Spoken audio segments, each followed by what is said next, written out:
ratchet one time? Look, I don't wanna talk. How you try and press the kid and really you was soft? All you know is capping, homie, you don't know the law. Pedal to the metal, you ain't catching me in park. This is all you got left to work with, all right? This is hard. This is an erect penis. And this is what happens if the shield gets done down with you. Oh my god, what? Why is the comment so quiet? I need help here. Like, Rayman should be here. This is fucking ridiculous. You're freaking man. We're talking about grief and you're stupid. Andreas, look, I found White Vision's penis, bro. Here it is. The whole time it's been right here. I had it right here behind my laptop. Oh my god. It's White Vision's penis, bro. Folks, I found it. I cannot. The search is over. I cannot move on. Move on. This is going too far. I mean, too far from already many far from Jeff TrueKnowledge himself.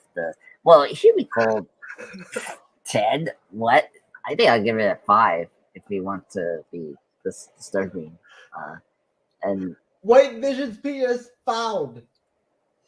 $2 gets a 10 out of 10 on that one. No, Ryan. There we go. This is the MCU's bleeding edge, brother. You're in the right place. I kind of figured. Oh, look who decided to show up. He's actually late this time. Mr. Time Lord Andres, you decided to slide from another dimension and join us? First off, you don't start with me with my timeline. I'm the one that discussed the timeline. I'm the Bat Lord of this multiverse, okay? You see this Cyber? He's coming in with he's bringing smoke from jump. Yeah, anyways, he tries to. Andres is ready with his first coffee for the drinking game. Right? There you go, Andres. Good man. Good man. Oh, 10 out of 10. You got a 10 out of 10 already, brother. Oh. All right. Andres, meet Stacy and meet Ryan. Hello, Ryan. How's it going? Hello. All right, folks. Very professional intro here. This is the MCU'S Bleeding Edge YouTube channel and podcast. We are here to do 1994 Street Fighter with Jean-Claude Van Damme and Raul Julia that are safe words as of right now. With us this evening, Stacy, for the first time from DJB Productions Network. Welcome to the show, Stacy. Thank you. Glad to be here. Now, besides that, Ryan, sir, how are you? I'm good. How are you? I'm good, sir. It's good to welcome you to the show. Cyber, my good friend and co-host, how are you, sir? Oh, I am fantastic. Ready to talk about Street Fighter. Hell yeah, sir. All right. And Andre's a pop culture guy, sir. Are you ready to rock and roll? Yes, let's do it. Come on. We need to fight to save people. Whatever. Oh, what? Come on, dude. People were held by a terrorist. And So, the drinking words for this evening are Jean-Claude Van Damme, or any combination of Jean-Claude Van Damme, right? Any combination of Raul Julia. The word Street Fighter itself, those words, not word, but words, plurally. Any video game reference word, like, Sega Genesis, Super Nintendo, arcade, Capcom, anything along those lines, automatic drink word. And then that's pretty much it. I think that's good enough. So fucking hammered. There you go. So we'll see. We're going to start off here, and we'll see how during the review who gets more fucked up quicker. And Andres, and see how super caffeinated Andres is going to get. Oh, and now here's Raymond too.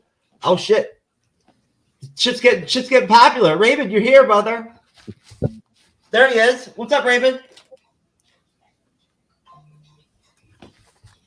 Hello, Raymond. Oh, what's up? Hey, brother. Listen. Meet Stacy, meet Ryan, meet some douchebag called Andre's a pop culture guy, and Mr. Cyberneticshark.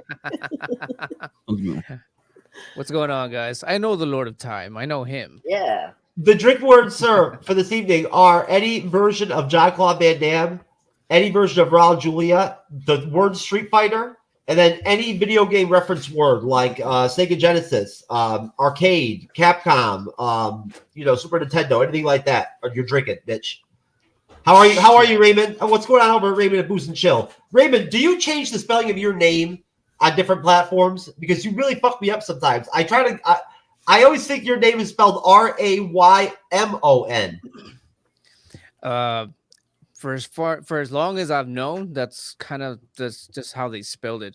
But again, that's not even my real name. That's like I might as well change it to Raymond because nobody even calls me by my real name. What's your real name? It's Ramon, which is Oh, basically Raymond in Spanish, but nobody calls me that. Well, could you imagine me trying to say it with that? Like, Ramon! I don't have that whole whatever the fuck the deal is there. I can't say it like that, so I'm sticking with Raymond. Anyways, all right. So since Raymond's the last guy to come on the show, now look at how we're just such a big happy family now. Raymond, sir, What's going on? Your first thoughts of the first time that you ever saw Street Fighter, Drake, folks, and back in the day, your first thoughts the first time you ever saw it, and then how many times, including your watch for the show, have you watched the film? Do you think? First, let me crack my beer open. Sorry, I've got liquor. I forgot to open it, and I need to pour in a shot glass, and then I'll drink. So, the first time I saw this fucking movie was I was a kid, dude. Like, I don't even know how old I was. I was a kid, and at the time I was playing Street Fighter, the video game, and then when this movie came out, I was just like, no way, you know, right? And watched it. Oh, right. That makes 2 for me. So watched it. Do we all have to drink or just the person who says it? I don't know. Everybody has to soak it up. Okay, that's what I thought. I was like, wait, am I getting shit-faced for no reason? And so, yeah, I just thought it was amazing because, again, I was a kid. So the fact that I was actually going to see these video game characters in live action, I was just blown away. And then I've only watched it once, which was yesterday. I actually bought it on Vudu because I'm like, oh, man, I remember this being awesome as a kid. Rewatched it as an adult, and I'm just like, what the fuck was wrong with me? But I mean, it's entertaining. It's like I know it came out like, what was it, like in 1994, but the puns that this movie like hits you with, they hit like 80s puns. It's cringy in the most like entertaining way. Like I a think. Mr. Freeze kind of way, like Exactly. Batman and Robin kind of way. Exactly. Yeah. Exactly. Exactly like that. Okay, I'm just a pop culture guy. Same question, sir. Well, okay, so I'm gonna shock everyone. I'm not a huge VG person, if you know the acronym I'm saying. Due to just it's so hard to do the consoles sometimes and playing with it when you play the VG all the time with friends or loved ones, you know. And this I heard about this franchise, you know, and the movie. This is my first time watching the movie, which was crazy because I love, you know, Time Cop, who's amazing actor. I mean, have you seen his films like Universal Soldier or, you know, oh my God, like, Cyborg is like first exposure to, you know. Oh, Kickboxer. That's another one that's good. Oh, Kickboxer. Yeah, that was the one I was thinking. Like, yeah, I heard about that. And of course, I mean, I'm a Latino person. I love Gomez Adams. He's one of the best Puerto Rican actors. And I was so sad to hear that he passed, and this was his final role. And I gotta say, just to wrap up, he was the best part about this movie. Just like Batman and Robin, or Batman Forever, if I want to include that. But, you know, he's the Jim Carrey of this movie, and he delivers the camp. He knows what kind of movie he's in, and he's just awesome. And I'm so excited to talk about this movie with Gomez Adams. He's one of the best actors that sadly is not with us anymore, but he will be remembered by the Adams family and this movie. Oh yeah, this movie. Hell yeah, dude. This is a great movie to have your fucking whole life be dedicated to. I can tell you right now. Ryan, sir, same question to you. Oh man, after watching number one, I watched this movie. I own it on Amazon Prime, so probably once, like every 3 weeks. I probably watched it when I was like 10, so I can pretty much tell you scene for scene this whole movie. Watching it today, I completely understand when they said that JCVD was completely on cocaine when he did this role. That 100% added to the entire movie. But it made the best guile, I guess. Oh, it did. he gave zero fucks about this movie. He slapped the American flag tattoo on and said, "I'm gonna get to work." Pretty much, dude. Yeah, pretty much. But man, I love this movie. Oh, And then I think the most cringiest part, as him playing Gao, was in the very beginning of the movie, where he takes away the microphone from Chung Li, and he's like, "Bison." It's like, dude, come on. What the fuck even was that? What the fuck was that supposed to be? Stacy, bro, that was like a solid WWE moment. Like, Yeah. Stacy, ooh, right, Stacy. yeah, yes. Stacy, same question to you. All right, so Street Fighter. So Your I fir- yeah. love. Your first thoughts on your thoughts the first time you ever watched it, and then how many times have you seen it? Yeah, so I've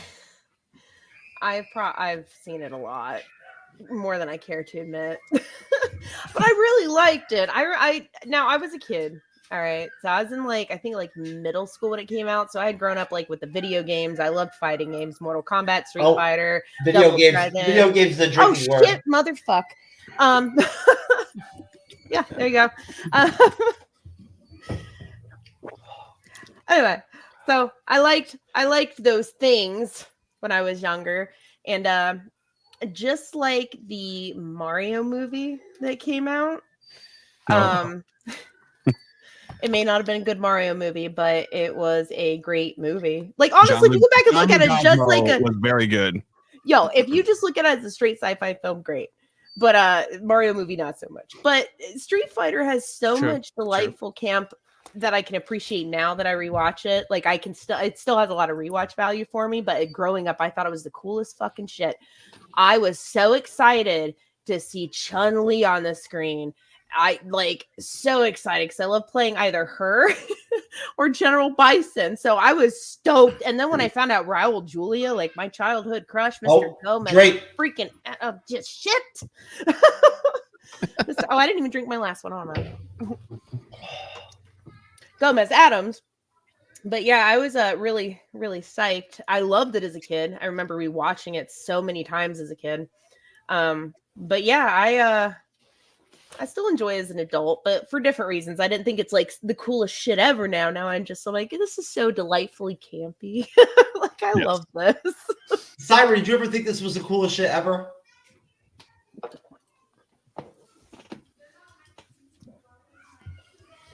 Cyber, you're muted. He said yes. Yes, it's the coolest shit ever. This is the greatest thing I've ever seen in my life. Especially the scene where jean-claude went. Bison, what about this? Look at my American flag tattoo. Yeah. On my bicep. I feel like I need that now. I want a tattoo. Yeah. Sorry, for some reason, my window for this decided to go all the way down below. For some reason, moved by itself. So that's why it took me a second there. You know, because you were an overachiever and went with that Street Fighter background. Yeah, exactly. Mm-hmm. Yeah, I love this. I love this movie. I still love it to this day.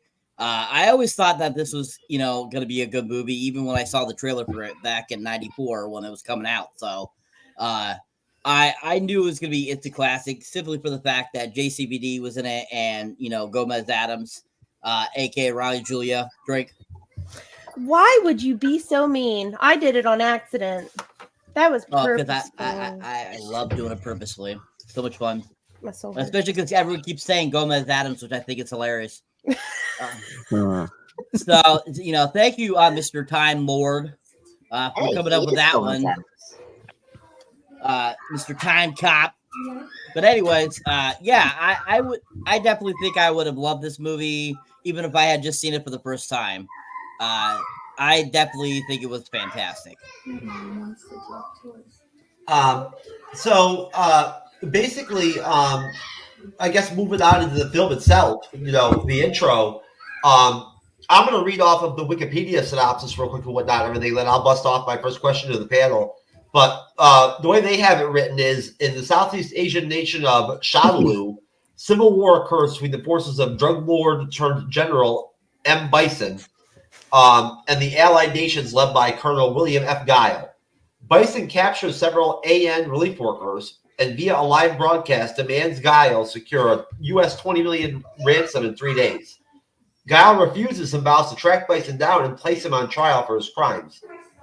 His assistant, Lieutenant Cammy White, is only partially able to pinpoint Bison's location to the River Delta region outside the city. One hostage is Guile's friend, Sergeant Carlos Charlie Blanca, who Bison orders to take into his lab for his captive scientist, Dalzium, to turn into his first of his super soldiers. Though Charlie is severely disfigured by the procedure, Dalzium secretly alters his cerebral programming to maintain Charlie's humanity. So I'll stop there. That basically does capture the opening of the film. What are your thoughts? I'll go to you, Cyber, reverse the panel around. What are your thoughts on that opening sequence where they kind of use the different news reports and everything and whatnot, right, to introduce the story, and then we get introduced to our main antagonists, right, with Guile and Bison, and of course, Kylie Minogue as Cammy White. I love Kylie Minogue back in the day. Her tunes were great, and she's fine as fuck too. And then of course we see we see in the beginning too. We also see Ming Na Wen, right, as what's her name, as the TV correspondent or whatever. Chun-Li. Chun-Li, right? So what are your thoughts, Cyber, on that whole opening sequence of the film that I just kind of dropped right there? So this movie starts off really fun, I think. I like how they do, it's kind of very similar to how the video game itself was, how it kind of had those, cross screens, giving you some information, the two characters talking to each other, stuff like that. It was very similar to that, I felt. And I like how we got kind of an idea of who Bison was and how he kind of works and creates, and how we get a good eye of who Zangief is. We get to see kind of all his cronies. I absolutely love Miguel Nunez Jr. I think he's a fantastic character actor. He was a hugely popular from the early 90s, late 80s, even through the early 2000s.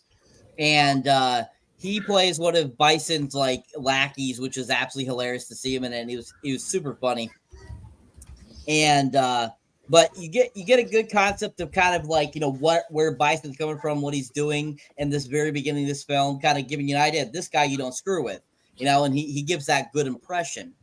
And then we kind of get into it. We get introduced to Guile, played by JCVD. And I mean, you definitely can tell he was very, very high on something, or roided up or whatever. You can definitely tell he was very hyper throughout this film. But I don't think that took away from anything he did in the film. I think it worked to his advantage to play Guile very well. And Guile has always been my favorite character in the franchise video game series itself. I always used to play him because I always liked him because he had the USA tattoo of the flag. I always thought that was super cool because growing up, the flag for me was considered evil because of the religion I grew up in. But so I thought it was really funny that he had that. And I thought that was always so cool because he was so American and stuff like that. So I always digged with him, and I liked his blonde flat top triangle that he had for his hairdo, which I was super cool. So I was so when JCPD was in the movie playing him, I was like, oh, that's a really good match. And I actually went and saw this in theaters in '94 with my dad. And I actually had never played the games before I saw the movie. So my first introduction to Street Fighter was the movie. So I just remember seeing the game itself, in the arcades and stuff like that. But I never played it myself at first because I wasn't too sure what it was. So once I saw the movie, it definitely gave me more of a kick to want to play it. Oh, so you hadn't played it prior to watching it? Correct. Oh. I just thought the movie looked cool. So, so I going it like that beginning sequence there, getting introduced to JCVD as Guile, getting introduced to Ming Nang Wan, who still to this day, she just turned 60 last year. She's 61 this year. She looks fantastic still. Yes. I thought she was a perfect choice for Chun-Li. She looked the part. She fit the outfit very well, and I thought that she was a really good choice.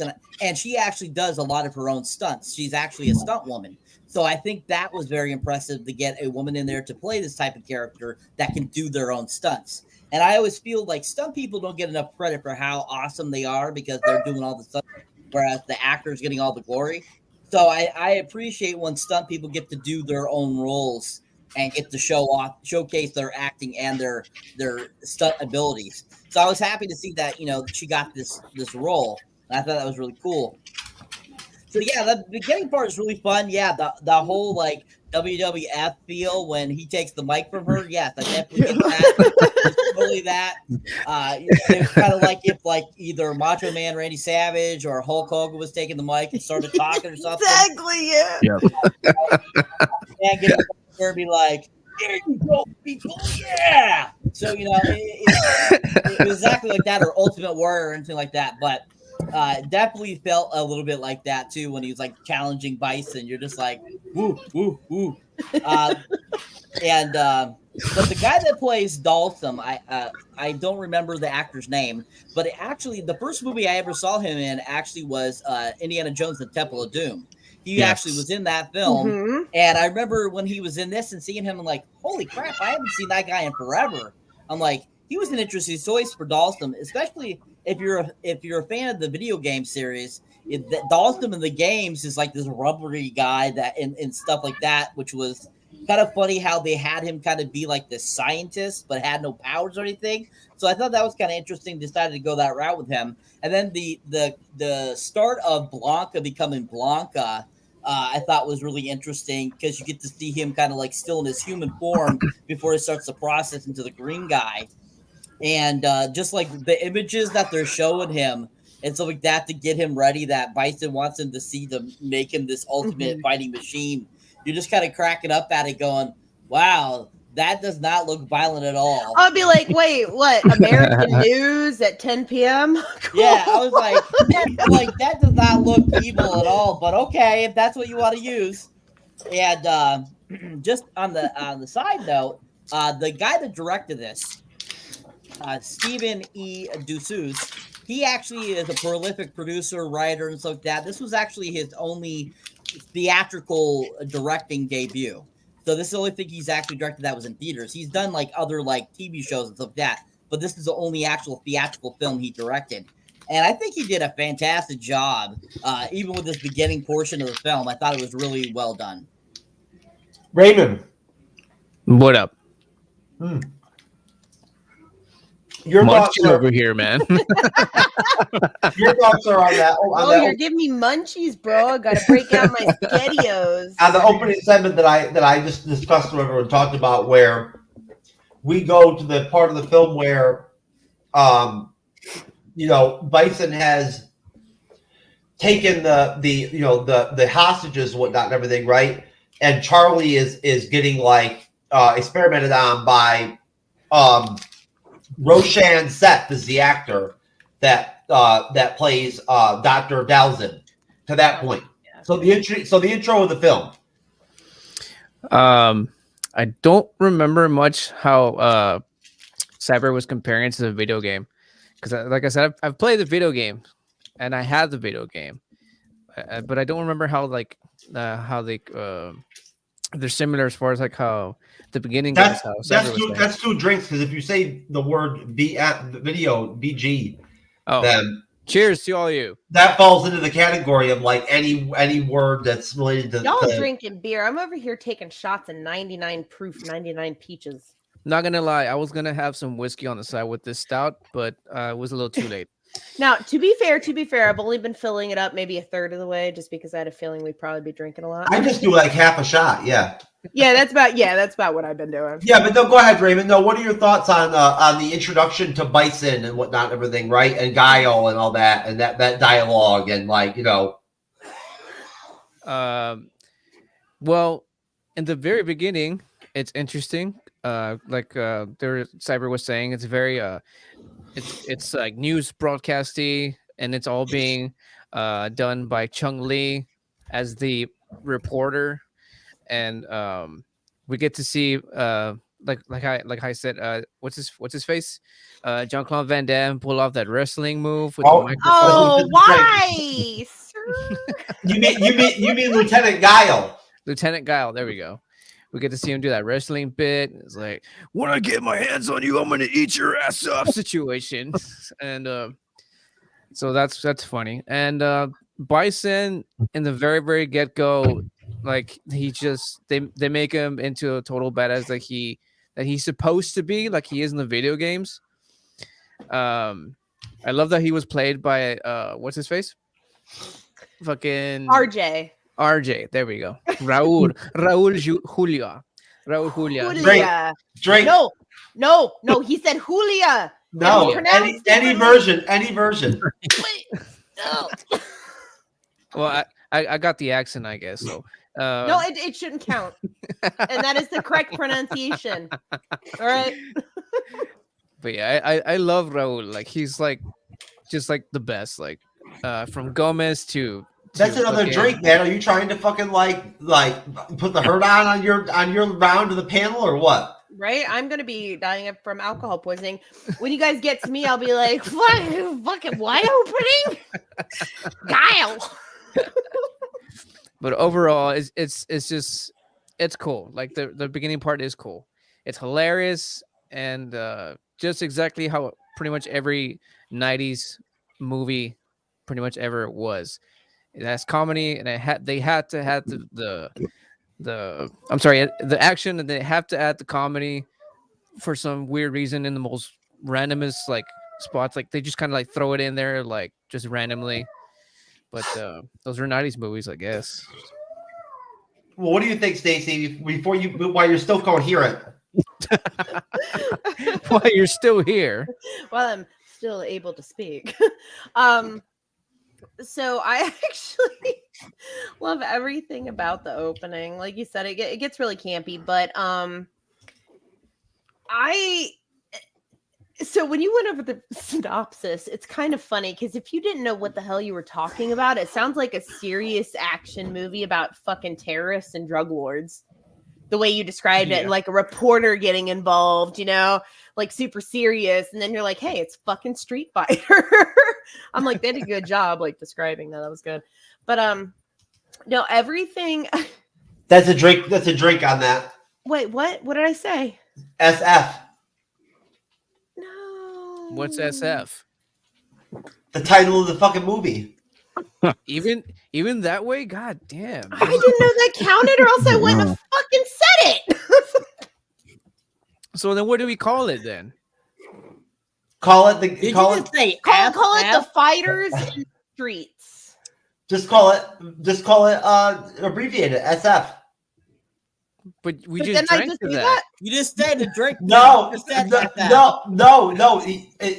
The actual term, the full words. Oh, I said the word. Yeah. No one is know. safe. It's subconscious. I'm sorry. No one is safe. But that whole opening I actually thought was really good. Not just like the whole like WWE like let's get in the ring match. But like you guys were mentioning earlier, Chun-Li had the perfect actress, and she does look absolutely like she doesn't look like she aged a fucking day. I'm pretty sure she sold her soul to the devil. But I digress. She was a perfect actress. I knew about her being a like a stunt woman, which makes a lot of sense, but I found that out like way fucking later. At the time, I just loved her because I thought she was so cool and she kicked ass, and I thought they did a really good job with her costumes and everything. I thought Guile looked like Guile. And then you have Bison, who I always love. So my three favorite characters were Chun-Li, Bison, and Blanca. So Bison, I already liked RJ a lot. And then he played Bison. I'm like, chef's kiss. It was so good.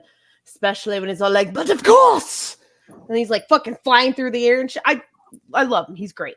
But There was also Chun-Li was perfect, and then Blanca. You were talking about how they changed Dulcim and Blanca. So Dulcim, I was slightly disappointed. I was expecting some stretchy stuff with like his little wristbands and like punching shit. You know, I don't know. I was a little disappointed, but I was not disappointed with Blanca. Blanca was great. I love the way they did him. I love the way he was a scientific experiment. He actually looked exactly like he did in the fucking game.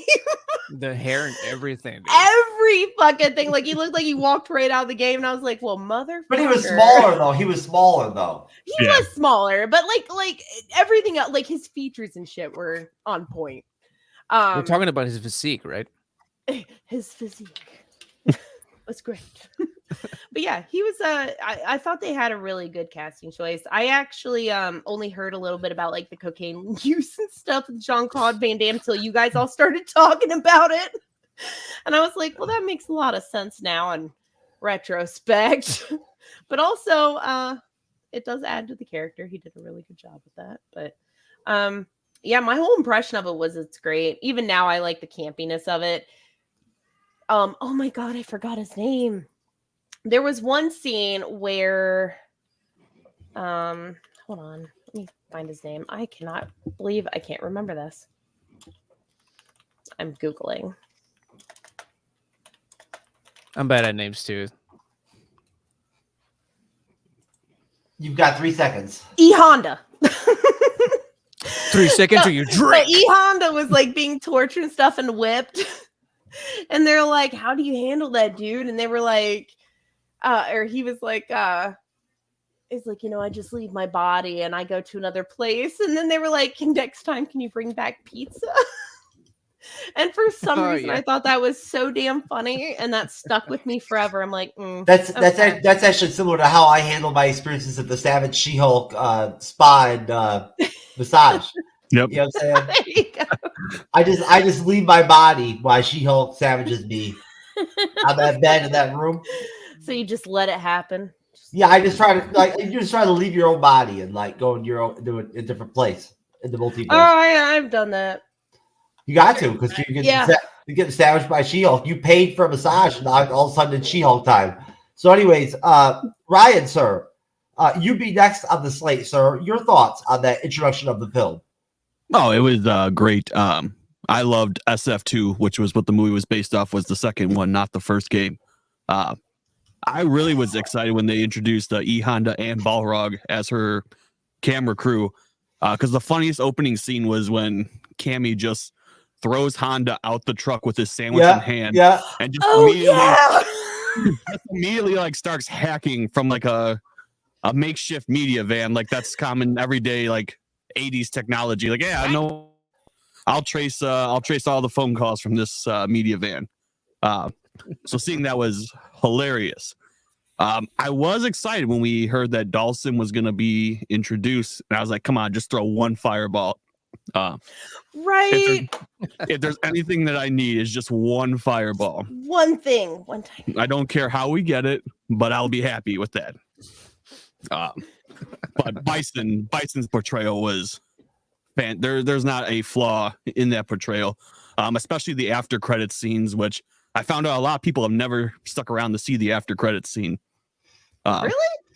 So I'm like the whole like reaching up through like the whole thing. Yeah, I feel like when I bring it up, almost no one remembers that, because everyone just kind of turns it off as soon as the victory pose from the game comes on.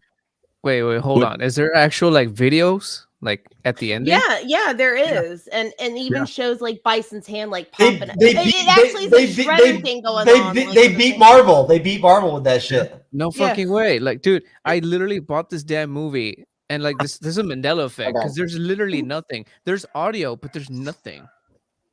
Really? Yeah, it's like one solar battery charging. I literally have it up right now, and I can't share it, but I can. There's audio, but there's no video. It's so weird. Well, fucking Mandela effect, dude. Either way, Ryan, finish up, sir. What you got?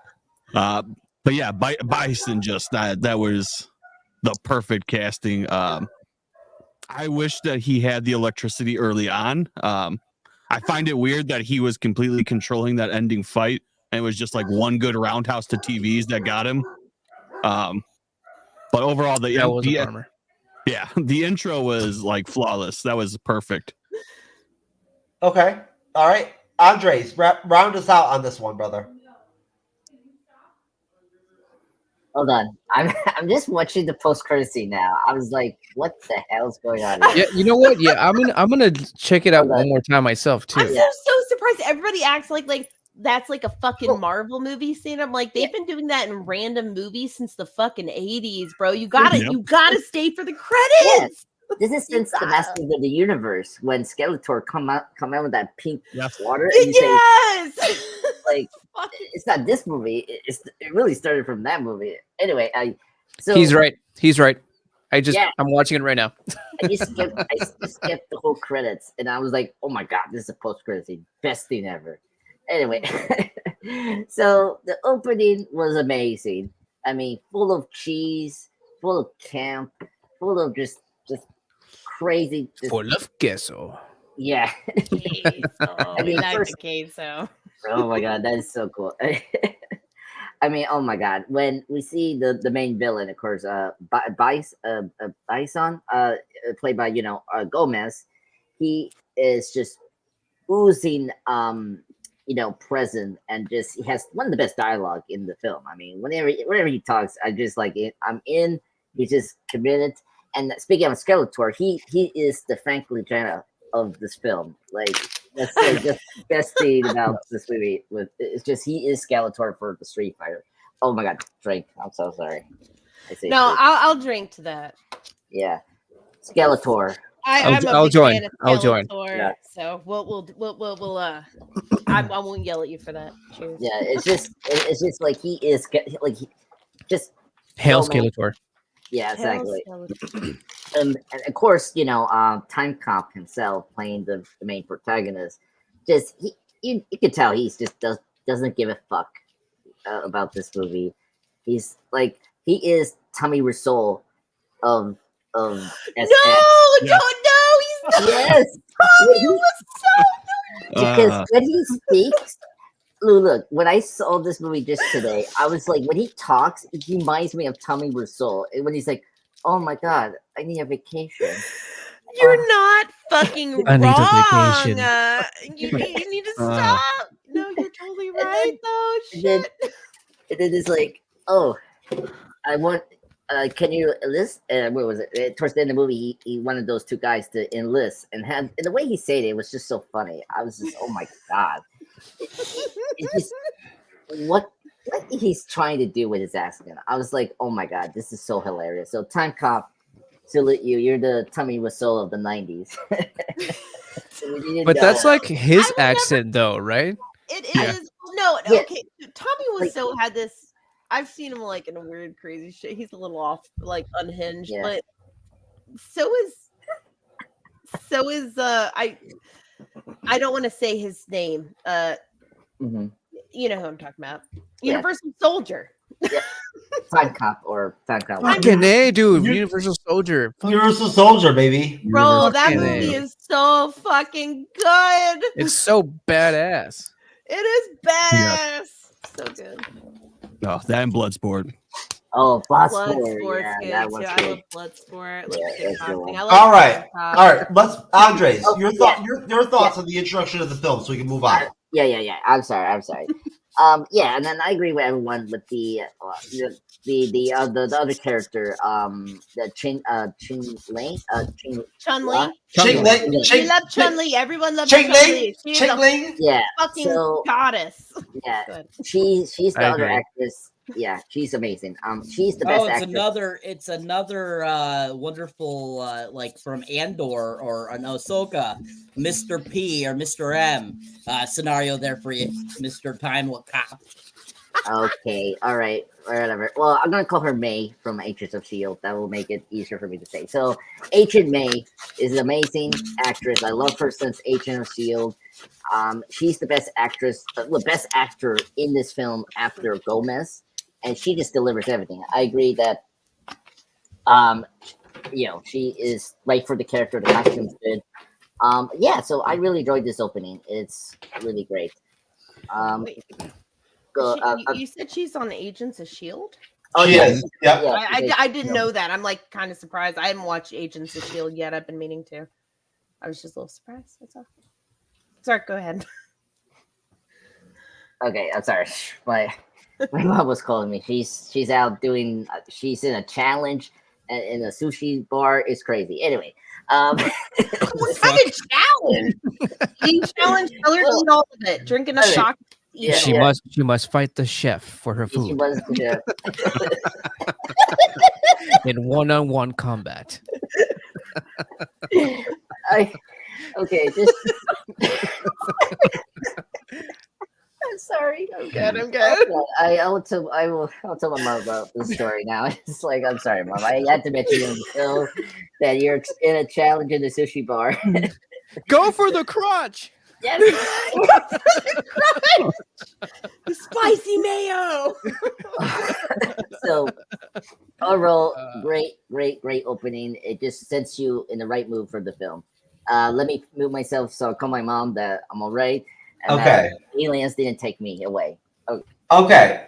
All right. Coming off of that, American con artist and martial artist Ryu Hoshi and Ken Masters attempt to swindle arms dealer Victor Sagat by selling him fake weaponry. Sagat sees through the ruse and has Ryu fight his cage champion Vega. However, Guile bursts in and arrests everyone present for violating a curfew. On the prison grounds, he witnesses Ryu and Ken fighting Sagat's men and recruits them to help him find Bison in exchange for their freedom, since Sagat is Bison's arms supplier. They're given a homing device and win Sagat's trust by staging a prison escape and faking Guile's death. News reporter Chun Li, whose father was killed by Bison, and her crew, former sumo wrestler Edmund Honda and boxer Balrog, who are out for revenge against Sagat for ruining their careers, stumble across the plan. Over Guile's objections, they attempt to assassinate Bison and Sagat at a party. To maintain the warlord's trust, Ryu and Ken stop the assassination, revealing the conspirators to Bison. I'll stop there. Going to you, Raymond from Mr. Booze and Chill.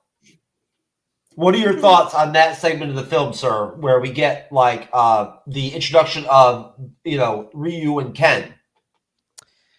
I didn't like I said, when I first saw this movie, I thought it was like amazing, but I watched it again yesterday and I'm very, very iffy of what they did to them. Like they're supposed to be like I forget what type of martial arts they're supposed to master, but they're thank you. They're masters, like they're fighters, and here they are, like some dudes that used to work at freaking like Radio Shack trying to fucking sell some like Nerf guns to like drug lords. Like what the fuck is up with that shit? For real. And like what's his name? The guy who plays Ken, Damian Chapa, like that was the worst casting for Ken. Like dude looks like he should be like the adult version of fucking the kid from Back to the Future. Like I don't know what the fuck he's doing here. Ryu was like, I guess it's all right. Like I think Ryu was kind of like the fucking airhead of the two. That's Byron Mann. Yeah, he was all right. Yeah, he kind of just followed Ken's stupid ideas, and again, not exactly what you would picture the actual Ryu character. Like again, these are like martial artists, and here they are like in suits with toy guns, and I don't know, it's ridiculous. And Vega is, and how we would say where I'm from, es raza. That's translation to that's my race. Motherfucker's so Mexican as fuck, which is why he didn't get any lines at all, because he probably spoke no English at all. Cause like I mean, and I can admit when a guy is handsome, motherfucker was handsome. He was fucking fit as fuck. Like he is good looking with hair and everything. But again, like spoke zero English, which is why he said nothing throughout the entire movie. And Sagat, I don't know what to say about Sagat. I was kind of like whatever with him. Like he wasn't even like 6 feet tall, like he wasn't in the game, and like I don't know, something about him just kind of like whatever. I didn't really care much for him. And the whole cage fighting thing was cool because again, it just brought back memories of the video game, because I'm pretty sure that was like one of the stages, that you would have It played is. anything? That's actually that's- Vega's stage. In the that's a movie. Drake. Vega's That's stage right, that's is- right, is yeah. That's a the- Drake. That's a Drake. It's a reference. Shit. What? What? What? There's no escaping. What? No, but overall, I thought like it's weird. But again, it's 90s movies, and they were still trying to see if they could make live action, video game movies, but they failed. Oh, you motherfucker! That's another Drake.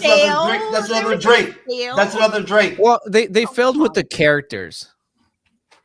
The movie's all right. Some of the characters, yeah. I agree. Some Yeah, of the characters, not so much. you got- I am a big stan of like I'm out. Chanley and Bison. Raymond, you got anything else to say about that part of the film? No, not really. Oh wait, Raymond.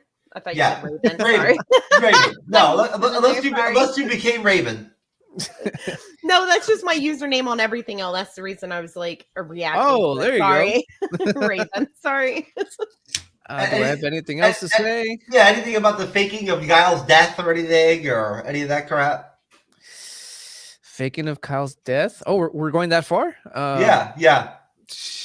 I'll say one thing. DJ, start the plans for world domination. Seriously, Jamaican guy just like behind the desk, like I thought that was hilarious. Oh, he was the comedic humor. He was the humor of the film. Him and E Honda. E Honda was Yeah. really funny too. Yeah. He was very chill. I He liked paid- him. He paid me a shit ton of money. You got paid? Yeah. All right. From Raymond to you, Stacy. Stacy, your thoughts on that section of the film? I don't even remember what section we were talking about. Vega. We're talking about from when That sexy motherfucker. I know. I'm like, I totally got like. off This is topic. about after this is between when Charlie starts getting treated in the lab by the doctor and all that whatnot, and then we get introduced to Ryu and Ken, right? Mhm. And then ending up until the point where Ryu and Ken stop the assassination, revealing the conspirators to Bison, right? After Honda and Balrog and everything, and Chun-Li go after Bison. Yeah, I'll be 100% honest.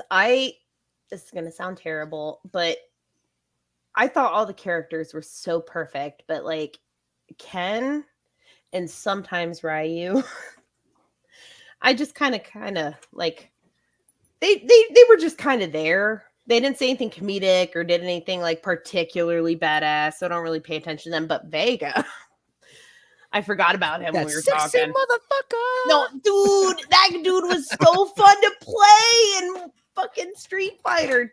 Oh, I lost my light. But yeah, he was so fun to play. I loved him in his cage matches. Like, cause you go in there and you can just slice people to fucking pieces, and it was great. And then they did have him in there, and they had Vega exactly like fucking Vega. Dude, right He had down the to the mask. pants. He had the fucking like he was Vega, and he had his fucking whole cage thing. I was like, bro. It's Yeah. sort of like when they did the Doom movie, which I will sadly admit that I really liked. I don't care what it says, but there was like that scene where he does like the first person shooter thing, and it's just like on point. It comes off as like Doom 3 hardcore. But that's what it kind of reminds me of. It's something like that. I'm like, it's just kind of plopped in there, and it's so like game specific. It's like, here's Vega. He doesn't have a huge part to play, but here's him. and here's The Doom movie is fucking awesome.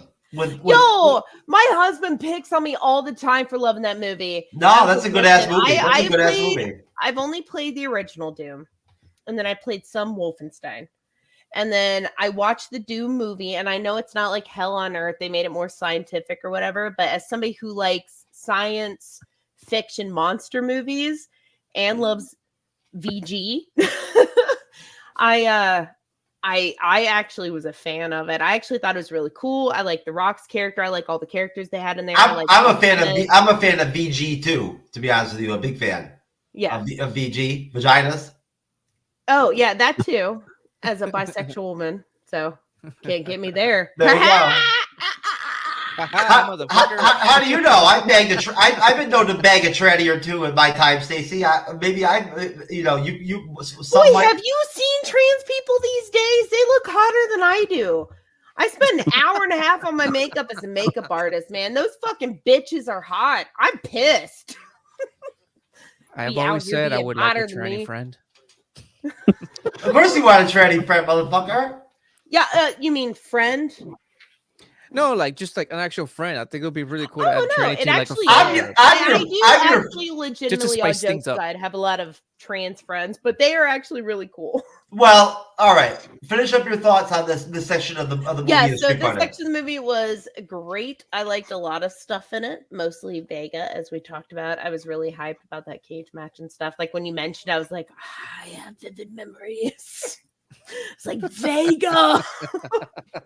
Well, he was really easy to kick ass with in the games. Him and Bison. Yeah, if he knew his moves, like Vega and Bison. Baraka was just fun play, and then Chun-Li's badass. But yeah, a lot of these biases came from the game, but I applied them to the movie, is what happened. Cyber. I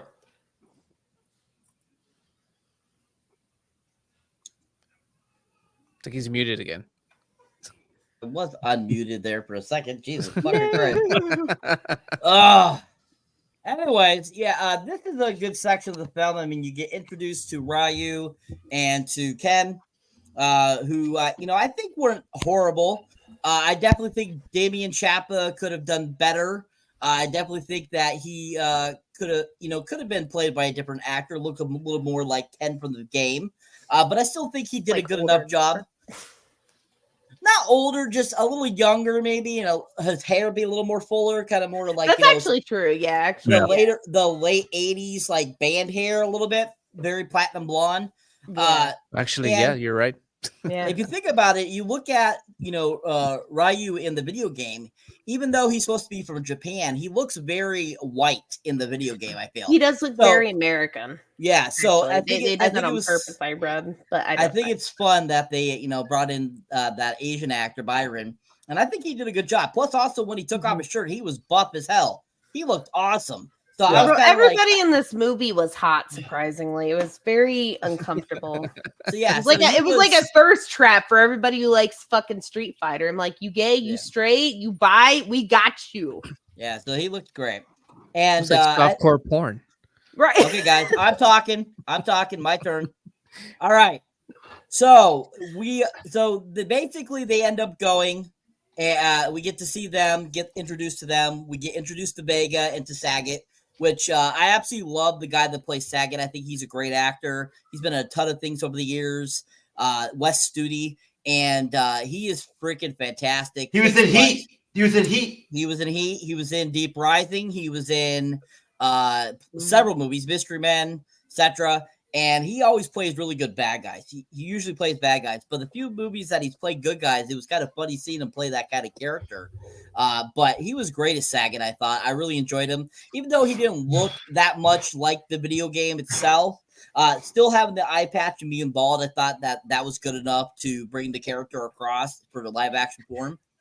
And Vega looked badass too. I mean, that guy looked point on to be Vega. Even with the mask on, he looked exactly like he was in the video game. And I think even the knife claw thing that he had, I think they did a good job bringing that to the big screen too. And I mean, that whole cage match was really well done. I thought I really enjoyed it. That was really fun. And I thought that the choreography in it was really well done. But when JCVD comes smashing through into the arena, that was like freaking cocaine addict man there, right there. That felt like they're like, we want you to do this scene, do something. Okay. And he drives the take right through the stage, and they didn't know he was going to do it. I think that was perfect. He did a great job. I would love to think that was improv. That was awesome. And he's like, and you're all under arrest, which was perfect, in that French accent, and or Belgian, yeah, which is French. But yeah, that was really awesome. And then finally, kind of seeing more of Bison in the film was so much fun. And where are we going to again, sir? I forgot. up through when they're in prison. The part where they escape the prison. Okay. Yep. So we when they all get captured and they get taken to prison, and we get that great kind of like scene where Guile talks with Ryu and Ken about, you know, giving them kind of a plea bargain type of deal. If you help me help me with Bison and these guys. And, you know, basically we get to see kind of like a little bit of prison life for these guys. And then the escape sequence was really well done. You know, all the action, the fighting, the choreograph, I thought was really well done. Even the scenery, the cinematography, I thought was really done and shot really well in those scenes too. And I really appreciated how well they all like fought together and stuff like that. And then them kind of trying to make it seem like they're on Saget's side, Ryu and Ken. I thought that was really good, how they really convinced him, and you see Saget's approval as they're doing things and going after Guile when they're trying to escape and stuff. And even that like fake death scene with Guile, I remember watching that in theaters I remember sitting there going, they killed Guile? They did not kill Guile. That's the dude. I was like so pissed because I thought he was dead. And I was like, I remember like watching that first time, and I was like, what? And then when he popped back up, I was so happy. I remember, I'm like, phew. So like rewatching it yesterday, I was kind of cracking up going, man, I remember that feeling. I still get that feeling every time I watch this film. So I think it's funny that staged killing, I thought they did a really good job of using the squibs and stuff like that to make it really look like he was shot. And I thought that, you know, for whatever squibs they were using for like them using in the film, they were very much movie studio quality, I felt. So I thought that it was kind of funny why the cops would have these like squibs that looked that good. I thought was kind of interesting. But I thought that was a really well staged, like, you know, killing, and especially when they take him actually to the morgue and he's under the cloth and then he pops up on Chung-Li. That was awesome too. I love that. I love that. And she's just like, ooh! And you know how they all feel like that. You know, everyone knows that he's not dead, but still at the same time. But I thought that whole sequence was really well done, really well choreographed, and just a fun part of the film. Andres. Yes, sir. Your thoughts, sir, on that segment of the film, the part from where we after the intro, going up to the point where Ken and Ryu break out of the prison with Sagat. Okay. Well, all right. Before I do that, I just want to confirm my mom is safe. She won the challenge for the sushi bar. She beat the chef. Oh yeah, she beat the chef. So that is what we want to hear. That has satisfied my entire night. Oh yes, she has all the gold. She has all the power. So this one let your viewers and everyone in the panel to know she's safe and sound, and she's the queen of New Jersey. Fucking queen. We love to hear that. Anyway, so the two characters we have here, Ken and Ray, right? I'm not familiar. Ryu, yeah. Ryu. Okay, Ryu. Yeah. Okay. I like Ryu more than his friend. I just think Ryu is a little more noble kind of character who, you know, like he is a little directionist, but with, you know, but getting into, you know, Time Comp's, you know, division of, you know, service here and trying to, you know, infiltrate Gomez, like evil organization, you know, that's, you know, he gets to find a new purpose in his life. And I kind of like, there's the storyline for him makes a lot of sense. And I think I wish we kind of focus more on him, because I feel like he's more relatable than a lot of these lead characters. I mean, to be honest, you want to be critical with this movie. I just feel like, you know, Time Clock just doesn't make it, you know, in terms of this character focus. I mean, like, he's just a typical action hero that you see in so many 80s and 90s movies. But I really like that character. But his friend just, I don't know. And I mean, I like the fight scenes, well, but you could tell that, you know, the one character is just not like that. You can tell there's a stunt person and all that. But man, I was not expecting the actor here. The character named Victor Scat, the actor named Wes do.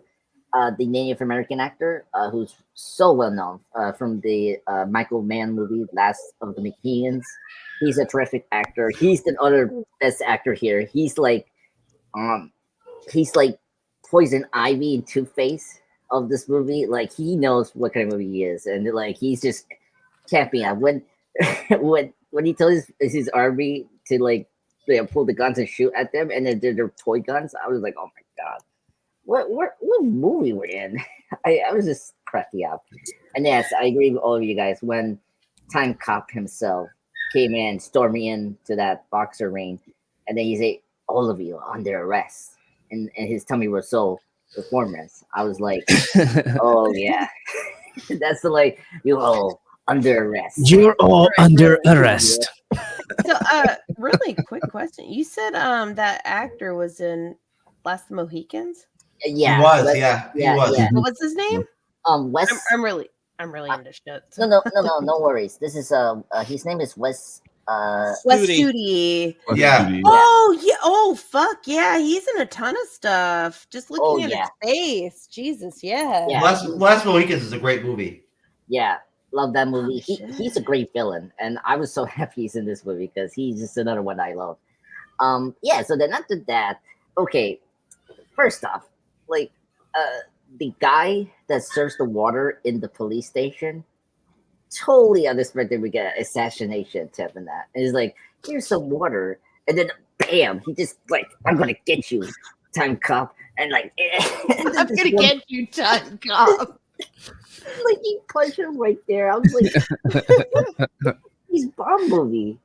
I was like, oh my god. And then, of course, we see our, the other two characters, Rio and Kang, and then he has this, Time Cop thinks of this elaborate plan. Oh, the way to get into Gomez, infiltrate his organization is by making the enemies your friends. So he wants to make these two to be the enemies, making Victor and Vega, to escape together so that they get infiltrate. Okay, good plan. Okay, I mean, I'm shocked that the villain doesn't know this, but anyway. And then of course his fake death, like, it's the funny version of the Dark Knight. If you think about it, he's like trying to do Commissioner Gordon's death in the Dark Knight, and there's like, like I almost thought they're gonna like do the pulse. It was like, he's dead. He's gone. He's Yeah. no longer here. And then of course that oh my god, one of my favorite scenes is when Agent May comes in, and then that like you can spot something in the bag. It's one of my favorite gags. It's just so like, oh my god, this is insane. Then I'm a little fuzzy in this middle part because it was hard for me to get my attention here. What's the ending part? The ending part is when they attempt to assassinate Bison and Sagat at the party, and to maintain the warlord's trust, Ryu and Ken stop the assassination, revealing the conspirators to Bison. Yeah, very good. I mean, the action here is really good. I do agree with Saber. The action is really great. Steven Saburo, he's been a writer with John Silver in several films. He done the first two Die Hard films, and I think he does a good job of staging the action, with all the experience of the Die Hard films, Commando, or whatever uncredited writing he done with some of our favorite 80s and 90s films. I will answer this to you folks because I know you guys were kind of confused about the power set. He toned down the supernatural elements to just like try to ground the film. That's probably why we don't see their abilities from the games, which is I don't know. I'm a little mixed with it. I think You're hitting the 60-minute zone in contribution, sir. I will. Let me wrap this up. I just want to address the power set. He was going to bring it back in the sequel if they made a sequel, but we didn't. So that's my thoughts on that section. I really enjoy it. It was really fun. I'm never going to forget you're under arrest. So don't forget. Okay. All right. I'm going to play the trailer for the movie real quick and whatnot as a little respite, and then we'll move on with the rest of the review. Hold on. Let me play this trailer. I hope it's awesome as I remember.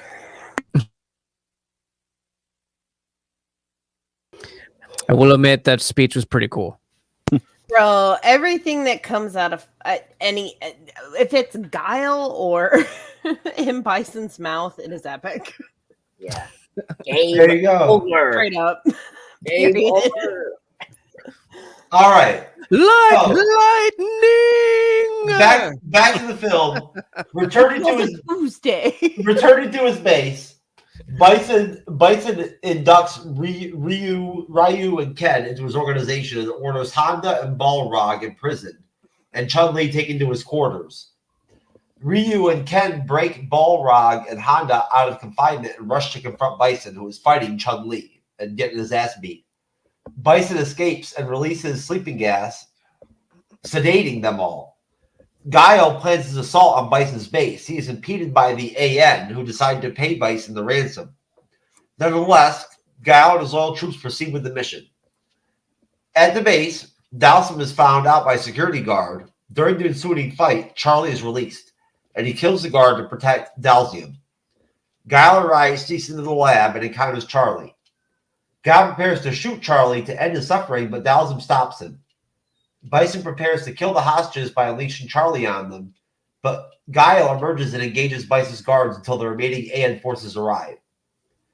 After Bison makes it clear that he will not surrender peacefully, Guile orders his allies to rescue the hostages and engages Bison in a personal duel one-on-one and shit. Bloodsport style.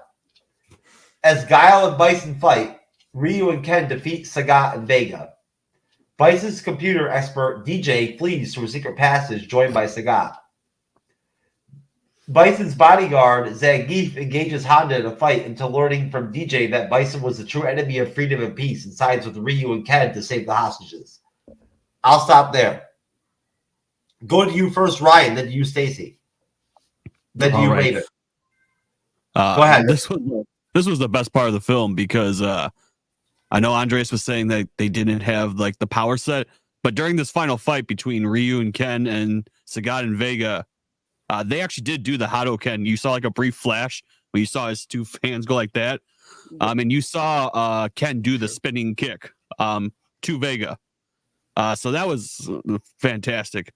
It's just hard to picture Ryu being like a good guy because after this film, I feel like every time I saw him, he was that Asian bad guy. Silver Lion and Man with the Iron Fist, Woo Assassins. I don't know if this experience just ruined him, and he's like, you know what? I'm done being good. Fuck the world. He's gonna be a Sean Bean.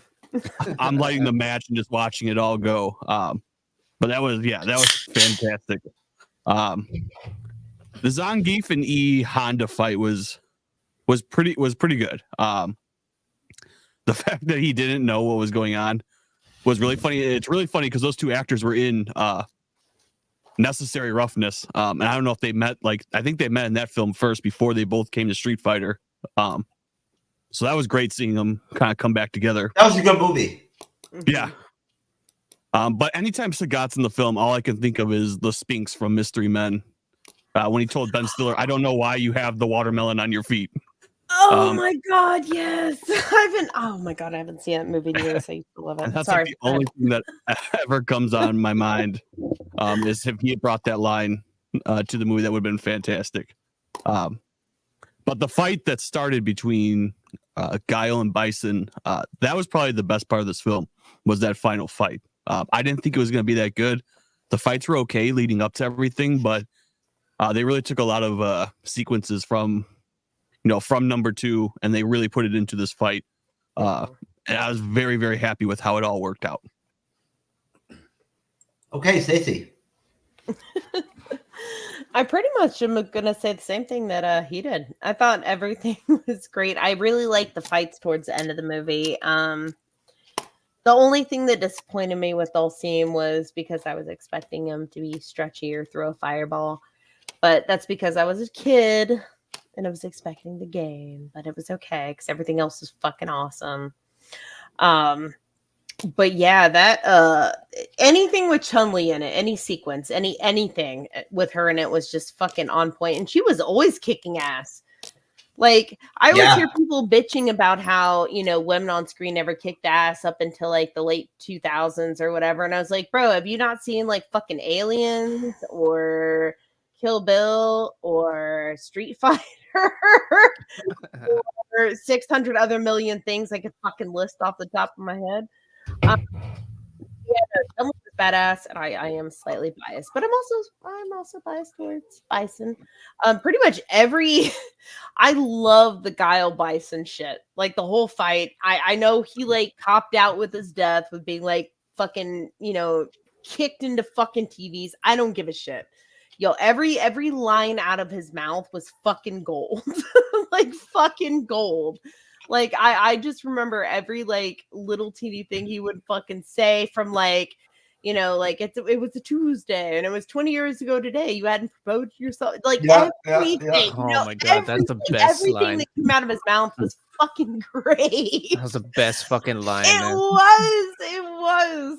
So yeah, even thinking about it in retrospect, yeah, I fucking love everything about that. Like, I know I'm focusing a lot on that. Like, I like the Dulcim and I keep wanting to say Blanca. Baraka is fucking Mortal Kombat. Mortal Kombat. Blanca, yeah, right. He's more like the Vega Mortal Kombat.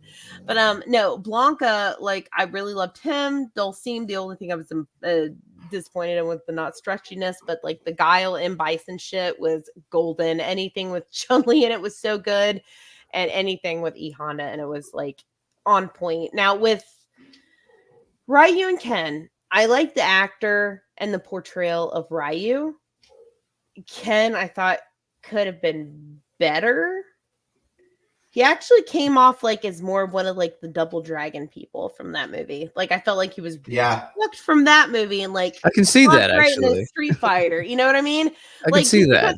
Yeah, it's almost Yeah. like exactly Holy the same. shit. I was like, shit, right? Exactly. Holy shit! Now I like- can't unsee it. Right. That's what I think every time when I think of Porkhead. So, like, unfortunately, that was probably my least favorite character, but I thought everybody else was on point. And Bison and Guile, the whole end thing was fucking chef's kiss. I don't care how cheesy or corny it is. I don't care if that's the only time he showed lightning. I don't care if that's the only time Guile did whatever. I don't give a fuck. Like, as somebody who played the game and watched the movie, I love that. I love that whole dynamic. I loved everything about it. Raven. I have to agree with her when she said Chun-Li. Everything that Chun-Li did was hot. Mm-hmm. And badass. When she got all black suited to infiltrate that building, that was pretty hot. When she got invited to Bison's little shag little room, yeah, exactly. that was pretty hot too. And even the conversation, how it was happening, Bison's undressing. It's like, oh, okay, this is about to turn into a fucking R-rated Street Fighter movie. I know. I'm like, this is some fanfic. I'm like, okay, Yeah. that's what I thought as a kid. I'm like, oh, okay, my parents are okay with this, so this is cool. This Must is, be okay. This is gonna happen. And so, and that's where that line comes out, where he's like, the day Bison blessed your village was the most important day of your life. But to me, it was Tuesday. I'm like, oh my god, fucking greatest fucking so good ever, dude. Like the best fucking burn in like cinema ever, like for real. I agree. And like she said, Raul Julia, it's just like he was one of the best, dude. He is one of the best. What am I saying? He's one of the best. That's a drink. Yeah. Oh, shit. My bad. I'm so glad I got a lot more movies. And the fight scenes were cool. Like again, I'm not a big fan of. I guess I'm less of a fan of Ken. Ken just looks like a piece of shit in this movie. Ryu is, I guess he's all right. Like they could have done a little bit more. The fights Ryu and Vega, like this dude mentioned, we did get to see him do the what's it called, The what's that move Hadouken. called? There you go. Hadouken! For like a Hadouken! split second, but I mean it's there, so that was pretty cool. We also got to see that big old hook.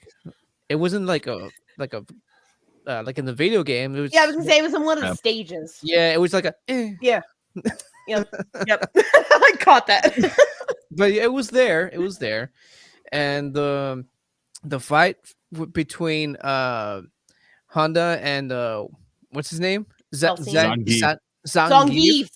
Zangief. My favorite part about their fight is when that one guy was like, "Hey, show me what you got," and then they turn on like this screen, and then you see them fighting, and you hear the Godzilla roars going on as they're fighting. Yeah, dude, that was great. I was cracking the fuck up. And I was a Godzilla fan as a kid and now, so that was like, dude, same. Yeah, I didn't even realize that until you mentioned it. I'm like, well, fuck no. You're not wrong. So that was my favorite part about that fight. And the final fight was great. Again, they throw in the 90s in there, like, you got to do better than that. Okay. And yeah, it's sad that we didn't get to see a lot of the electricity power.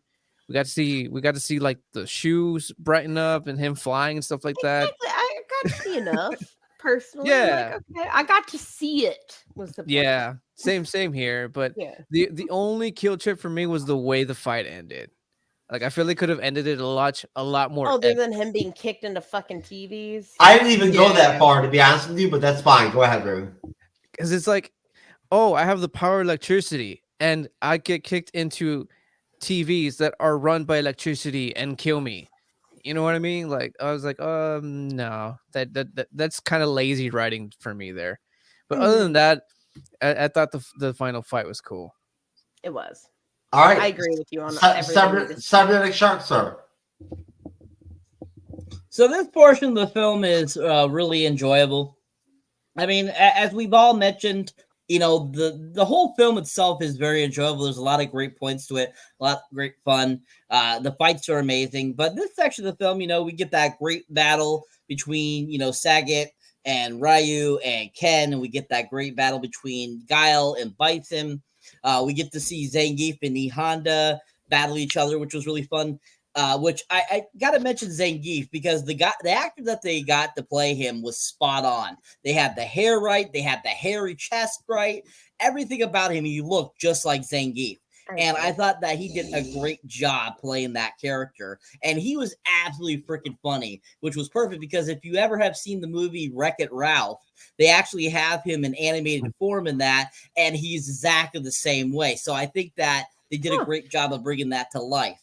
And so I think it's, you know, he did a great job, but freaking Miguel Nunez Jr. as DJ, him like kind of changing sides at the end was super funny as well, because he's definitely comic relief for the whole film. And like I said, Miguel Nunez Jr. is just one of those great humor character actors.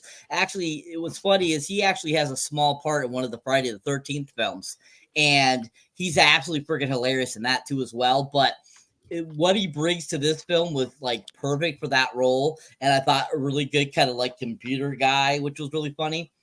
But that whole end section, the fighting sequences, I totally get why people were upset that we didn't get to see more, like, you know, the Hugen and, you know, the spin kicks and all that kind of stuff. I get, like, at that time, because visual effects weren't at the top notch like they are today, I feel they probably felt they really couldn't portray that very well. So hence why they gave us kind of that short shots that they gave us. So, you know, which is, you know, if you ever see the one they did in 2008, the Legend of Chun-Li, that has Christina Kruk and Chris Klein in it. They actually, the visual effects are a little more up to date in that film, so they're able to do a little more with that. But at the same time, I feel like in 1994, I thought the graphics at the time for computer graphics weren't the horriblest. I think they could have done something to give those out. But, you know, I still was happy with what they gave us in the film. I thought it still was, right, because there's still a lot of action in those scenes. There was still a lot of kicking, a lot of punching, and all that kind of good stuff. And I thought they all choreographed it really well. And like with Ramon was saying about the writing. I could definitely see where people would get, sloppy writing or anything like that. But at the same time, when you're writing a movie about a video game, you really kind of have liberties to make it as stupid and funny as you want, because there's no really basis of reality in this film. So hence why I think that's kind of why they wrote it the way they did. So I think that this section has some of the best fighting in the film, besides the Vega battle scene at the beginning of the film at the arena. And that Bison fight with Guile was so cool. When Guile comes flying in with the air kick, the punch to kick him was absolutely freaking awesome. And I forgot about that. And him, like, that scene would have been awesome if it had been in 3D back in '94 in theaters. I would have loved to have seen that in 3D, because I think that would have been so cool. Like his like coming to the screen, that would have just been so awesome. But Raul Julia Drake was so freaking on point as Bison. And the fact that this was his last theatrical film that he got to put out, I am so glad that it was this great of a performance, because I feel he knew he was dying. I really do, because he had been fighting cancer for 3 years prior to this. So when he was filming Addams Family Values, he had cancer at the time, stomach cancer. So he kind of knew that, his life was limited, and hence kind of, I think, another reason why he took this film, because he knew that when he wasn't around for his kids, he would want to leave something for his kids for a legacy. Wrong words, I'm going to end up being trashed. And so, Feel pretty good, but I'm like drinking more. I'm going to be drunk. Jesus Christ.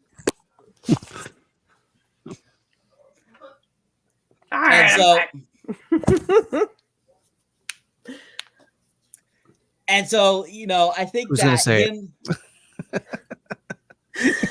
I turned on as I was putting the headphones on. I realized I should probably waited. Or at least mute yourself. Anyways, so Yeah, that's all right. So I think that he really him making his last theatrical film was really fantastic, because actually later that year, beginning of '95, he actually had a TV series that was actually his last official work that he worked on, called The Burning Season. But and he got a posthumous Golden Globe for it. But this was a really great film to go out on, because he was so on point. He was so amazing.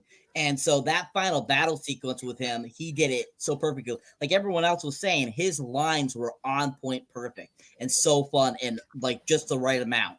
And so I think him giving this kind of Oscar performance, I thought, for his final film in such a, comedic, video game series type of film, drink, that, isn't considered anything, Oscar worthy or mention of. It's not a drama. It's not like that.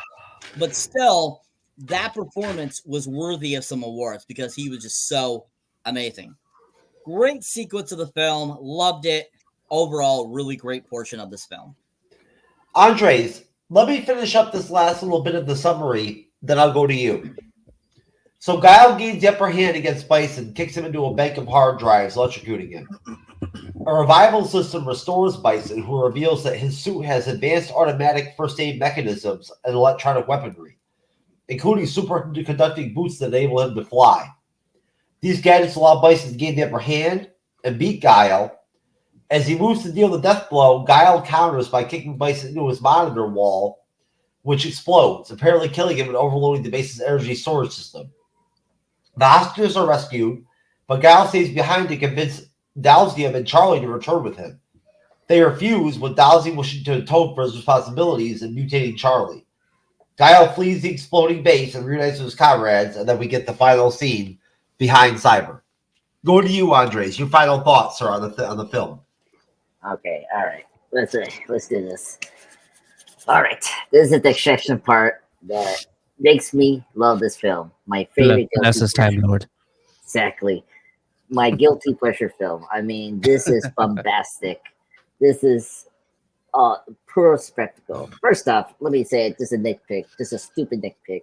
When Time Cop goes down, to the cave, and then he drops into the web, and then I hate this every time we get the spider.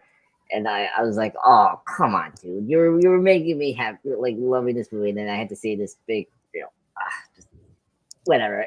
But it's afterwards, and he's like, he came down, and then he said, like, oh, after this, I need a vacation. 4 years OTC and this shit. Yeah. Oh, that's right. He does say that. Yeah. Like, his comebacks are the best. Oh my god, it's so funny. Or the part when he has that little knife, he thinks he threatened Gomez his army, and then he didn't realize his army is a bag of him. That was my favorite scene of the whole movie. I was like, oh wow. oh my god. Yeah, I want to just, not to repeat, but like I want to go to Saber about the Gomez, yes, I'm so happy he took this role. One of the best things about villains, when the best actor that plays the villain is that fully committed, and Mr. Gomez Adams here totally does that. And just because his kids were big fans of the games. If you read up why he chose the role and all that, I'm very happy he did it, and in the right time before his passing. And oh my god, just like I mentioned before with Skeletor in the Master Universe for Frank Langella, just like just like that, we get a great Oscar like villain performance, and that's something we don't get anymore. Today's villains performance. I mean, you got here and there in movies. Today, but there's no Raul. Exactly. No Raul. Oh, drink. To be honest, I only said that because I wanted to open my last can here. Okay. I totally understand. That's good. Yeah. So I think it's one of my favorite villain performances. I think Gomez did. He went out in a band, which was great. It was great to see him flying, like doing electric power, like electricity out of his hands. It was just so bombastic. And of course, game over. It was so funny, If you got your ass kicked by Bison in the game, this is how it would end. Yeah. Period. Oh my god. And I don't know if any of you guys brought up when he was trying to kill Time Cop, because they were in the stealth boat, and his command was just like the console. The arcade controllers. Yeah. Dude, yes. Yes. I cannot believe they did that. That made me so happy. I was like, oh my god, that is full of cheese and campy, and I love that. And That's great. Oh my god, yeah. Oh my god, it was just so funny. And Raymond, you brought up the Godzilla thing when those two characters that were fighting each other, and then that minute when the Godzilla thing came up, and you had those two Japanese characters. I don't know who they are. When they were looking at it was fitting. I was laughing. I never even put that together as somebody who loves Godzilla and Street Fighter until you said it. I'm like, well, motherfucker. Yeah. Oh my god, that got me laughing. All that was missing was a Godzilla. Godzilla. Godzilla. Yeah. Godzilla. Mothra. Not to move away, but everyone's seen Austin Powers and Goldmember. They have yeah, I've seen all of them. They had a Godzilla joke, and when Andres, let's keep it. Let's sit the Street Fighter, brother. No. Let me do it. We're almost over time. Let me do it. Let me do it, please. Let it happen. Let me have this. Yes, please. Let me have this. I'm a Godzilla fan. I need to bring this up. When Austin Powers and his friends are running over to this like fake Godzilla parade thing. And then we got these two Japanese actors saying that that's not Godzilla because they don't have the copyright issue. And then his other friend, we can pretend that's Godzilla. And then he say like, no, it isn't. And then they just start screaming, just like that's second none to this movie. Shira. Yeah. Anyway, What was that creature that was a friend of Talking about Blanca. Blanca? Yeah. Yeah. The makeup was okay. I thought that creature was okay. I like. He looked just like the game, though. He did. Yeah, He really did. True. A bit Frankenstein-y, but yes, like Yeah. But he looked like Yeah. the game. That's what he looked like in the video game, though. Yeah. Oh yes. Dave, don't contribute. Nobody asked you. Hold on, Not part of everybody. this podcast, You're Dave. you're all gonna get your final thoughts. Yeah. Let's let Andres finish. Yeah, I'm sorry, yeah. go ahead. So anyway, I thought the Blanca character was a good part of the film. I thought the makeup was good. At least it gave Tonka some emotional investment. But it was funny when he was getting to the fortress from Gomez organization. It was so random and so funny. He takes out a tape and put it on the television in that, and like we were seeing his fond memory of his friend. And I was like, what? What are you doing? I laughed so hard when they did that. It was like he just pulls out. Oh, let me remember my friend. Put this in the. Let me remember my friend. Then let me kick your ass. Exactly. Like, let me put on this random VHS tape that I carry with me at all See, times. that'd be me Yeah. as a villain right there. Is be like, let me kick your ass, but we are gonna experience this nostalgia firsthand together. Yeah. Mhm. Okay. Oh my god, I should do that. I'll just like, here, Jeff. I have this recording of us. No, sir. You should finish your contribution. So that I can- No, he shouldn't. He should talk about the little clip I saw where you guys were talking about a what was it? A matzo stick, like penis. Oh my god, the white finish. That's another conversation. Oh no, my it was the God. street. Andres, Anyway. finish your contribution so I can move on to the panel. Sorry. Yeah, I'm sorry. Anyway, and then of course I was laughing at the two villain hitchmen that was working with the Gomez. The fact that he didn't realize he was getting paid, that made me laugh so hard. I was like, dude, you are employed with the villain, you are getting paid. So yes. So overall, I love this sequence. It's just full of cheese, camp. The action is just high octane spectacle, everything. It's one of the best about this film. So I'm very excited to rate this film. Okay. Ryan, your thoughts, sir. Your final thoughts on the film before you do ratings. Yes, this ending, I mean, for what we got out of this film, for being such an early video game adaptation. Oh, we got Frozen Iceman Ryan. Keep going, Ryan. It was good. I was very happy with the way everything turned out. The ending was fantastic. I do find it funny because on the boat with that video, I thought like he was just like playing some Kenny G before he's about to go blow up Shadaloo. Kenny G. And I'm like, of all the things, like I remember my friend, why do I want to just carry a recording of some weird date we took in Spain? Yeah. That was just a weird option, but okay. Hey, everyone has a choice. I never forgot until I saw the end of the movie. Even from the game, everyone has like the coolest ending pose, except Guile for some reason is just him like sitting with his hands combing his hair back. Everyone's striking like a pose. Their fist is up. You're striking a pose right now, Ryan. You're in full Iceman mode, like pose right now, bro. You're frozen. Yeah, I want to, look it up like my brother Guile. Brother Guile. I find it funny that he was like he's the only one that's just like combing back the hair. Everyone else is like, yes. Yo, fist I get everywhere. it. I get it. A man who appreciates their looks. Yeah. Honestly, it feels like a Ryan Seacrest moment, but we're not going to go over that. Go ahead, continue. Yeah. So it was a good ending. It was a great fight. I think this is one of those movies that just it set the tone for a lot of like video game adaptation movies going forward. Like this was like a foundation, and kind of what we got afterwards kind of set the tone for everything that we got. Even though I wasn't a big fan of The Legend of Chun-Li, you could tell where they took a lot of references from everything. But yeah, overall, I was very happy with this ending. It was exactly how I thought it should end. Okay. Going over to you. With the poses. Going over to you, Raven. Oh. Well, we already know Miss Raven loves Chun-Li. We love Blanca. We love Vega. We love M. Bison, obviously.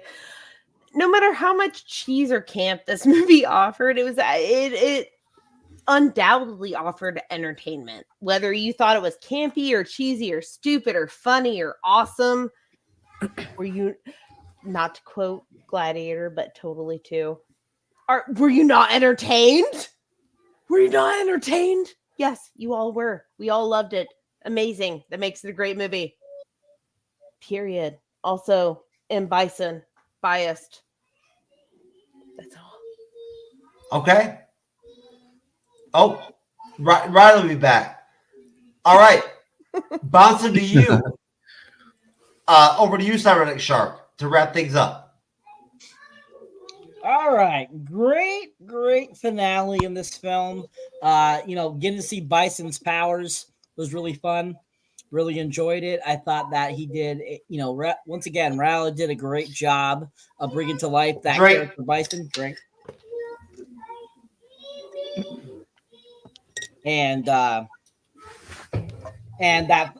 after, supposedly the final fight, we have that other fight where, it seems like Guile's getting his butt kicked when in reality, he really isn't. He's really getting, he's really just kind of holding himself ready to get, the final kick in or the final, punch in.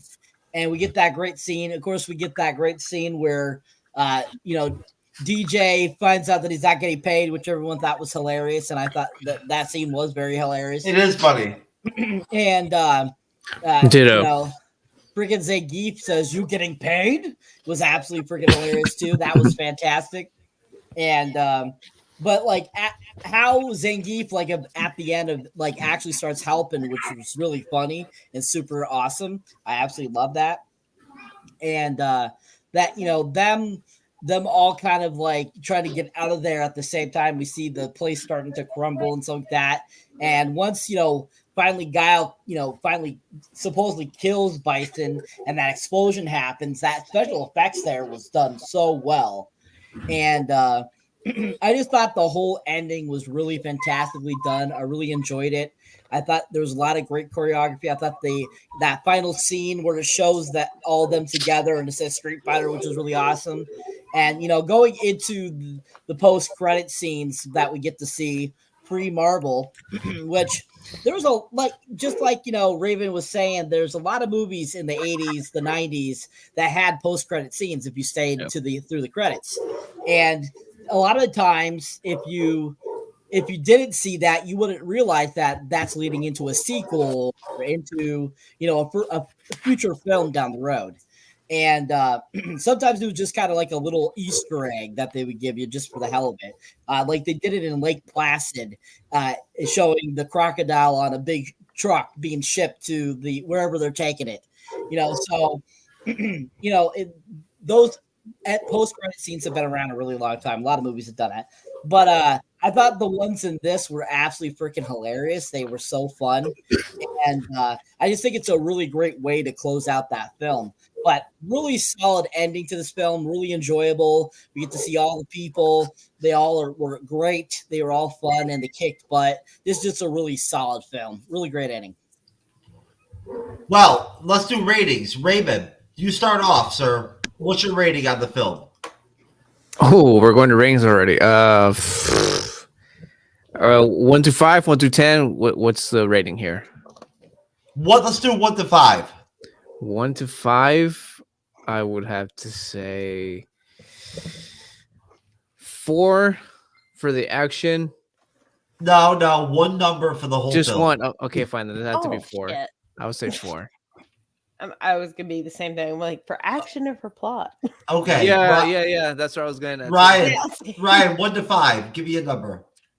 It's definitely a solid 4. It's not perfect in any way, but it's the nostalgia and everything that came with it just is something you can keep rewatching. Andres. Okay. 3 out of 5 under the rest for me. It's not perfect, but it's enjoyable. It's one of my favorite guilty pleasures of films of all time recently. So 3 out of 5 under the rest, folks. Cyber. 5. All right, Cyber gives it a 5. I'm gonna give it a 2.5 on its own, but then just as of jean-claude, which is a drink, I'm gonna give it another 0.5. So I'll give it a 3. That would be 4, sir. Yeah, I was gonna say that'd be 4. I'd give it higher than that. Oh, 4's good too. All right, that's it, folks. That is a review right there. It is over. We have wrapped it up. Street Fighter 1994 is finished up. Let's do our plugs and get the fuck out of here. We're going to start off with Mr. Beyond the Cape himself, Ryan. Yeah. So if everyone wants to come to Instagram and YouTube, we have videos usually 2 to 3 weeks if I'm not held up in surgery. And we cover everything, especially in the comic book industry, from what's new, what's not, what's coming out. We try to have different guests come by, different podcasts, different creators, and just find out what the story is, how they got started, and we kind of go from there. Give us a check. Okay. There you go. Hold on. Let me move on to the next person here. Give me a second. The drinking game is taking a toll on me. Raven. Stacy. Why am I next? Drunk for this shit. No, I'm just kidding. I do want to promote 2 things. The first is my YouTube channel about tarantulas, their care, their feeding, their rehousing. Super into insects in general, but tarantulas live the longest, so that's why I keep them, because I get attached to critters. So if I get a critter that's like, oh, you live for 2 years, I'm like, well, I don't like that. Tarantulas live longer than that, but I love to promote my channel about the tarantulas, and then also Bite Me, which is all about supernatural and urban legend information, essentially. And Bite Me is down there somewhere. I know he is. Yeah. That's what Bite Me is. Bite Me is all about, like, if you want to talk about, like, philosophy. Like, if you like philosophy. No, I mean, I've got you pulled up right here. I'm saying it's on here. Yeah. No, that's it. DJB Productions under Bite Me. That's where we're at. We love to talk about shit like science fiction and all that good shit. There you go. Well, there's a video up from me, too. All right. I guess we'll go to, let's see. I'll do this pop culture guy first. After that. But no, we'll go to Booze and Chill. Raven. Yeah, what? Yeah. Oh, Raven. Booze and Chill. Booze and Chill, Raven. Okay, cool. Yeah, you can find me on YouTube, Booze and Chill. You can find me Instagram. Good job, Raven. Your subs came up. I see that. Oh, nice. And yeah, Facebook, X, Instagram, TikTok. You can watch all my stuff there. You can also check out my podcast. You can find that on audio on Spotify, or the video podcast on the YouTube channel. And if you guys want to further support, I also have a Patreon where you get like OnlyFans kind of shit. No, I'm kidding. You don't get that, but you do get exclusive content though, like stuff you're not gonna see on YouTube. I'm just kidding. I'm joking. Okay. Let me move on now. I will go to Andres, the pop culture guy. Oh. If I can find you, sir. Oh no. You know me since a full 2.5 years now, and how you can do that 5 years? Anyway, 2.5 years. Whatever. all right, 2,000 years now. Anyway, hello everyone. Pop culture guy He's here. Time Lord. He knows. Yes. I know. He knows that is no time for him. Anyway, this is my channel, Pop Culture Channel Presents. I do a lot of pop culture stuff like movies, TV, comics, all that. Recently post my top 10 favorite X-Men films to honor the X-Men 97 show that was released this week, last Wednesday. It's awesome. Check it out, folks. Awesome. Yes. And yeah, and this Sunday, me and Jeff are going to be having a live stream review of Ghostbusters, the 1984. Thank you, Jeff, right there. To honor. Where? I want Yeah. to come. To You honor. don't want me to come. Invite Stacy on. No, Yeah. don't. I talk too much. I do, but I would love to. Anyway, I'll connect you with Andres at the end of the show, Stacy.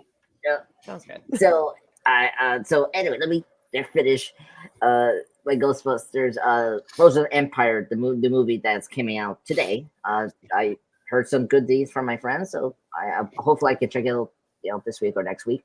And tomorrow you will see a Ghostbusters 40th anniversary tribute soon. So yeah, thank you everyone. Thank you for supporting me and Cyber. Please help us hit that mark for 2024, and we should be good. Okay. Cyberneticshark, sir. How's it going out there, people? So if you enjoy me on the panel, or if you enjoy me as the moderator, you definitely check out my solo content. You'll find me under Cyberneticshark under YouTube, X, Instagram, TikTok, Facebook, pretty much anywhere.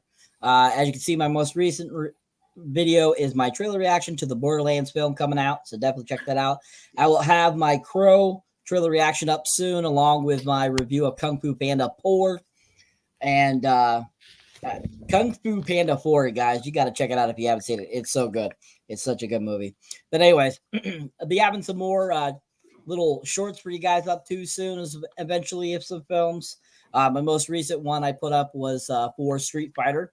If you haven't seen that, check out my little mini review of that. But yeah, we just want to thank all our fans out there, all the people that keep supporting us, and thank you for helping us get to, keep moving on up. Soon, hopefully, we'll get to that 1,000 mark, and that's our goal for 2024. So keep on hitting that subscribe button for me and Andres, so we can hit that mark, people. And thank you for helping us get to 42,000 subscribers today. We appreciate it on the MCU'S Bleeding Edge. Folks, we appreciate all of you coming on the panel tonight and whatnot and everything. Thanks to everybody out there. Thanks to everybody out there that caught the show. Please like, subscribe, and more importantly, turn on notifications onto our channel so that you're aware of when we're live, right? But again, we appreciate all of you, and we're out of here. So God bless you, and we'll see you next time. Peace. Hey, yo, Jay, can we get some ratchet one time? Look, I don't wanna talk. How you try and press the kid and really you was soft. All you know is capping, homie, you don't know the law. Pedal to the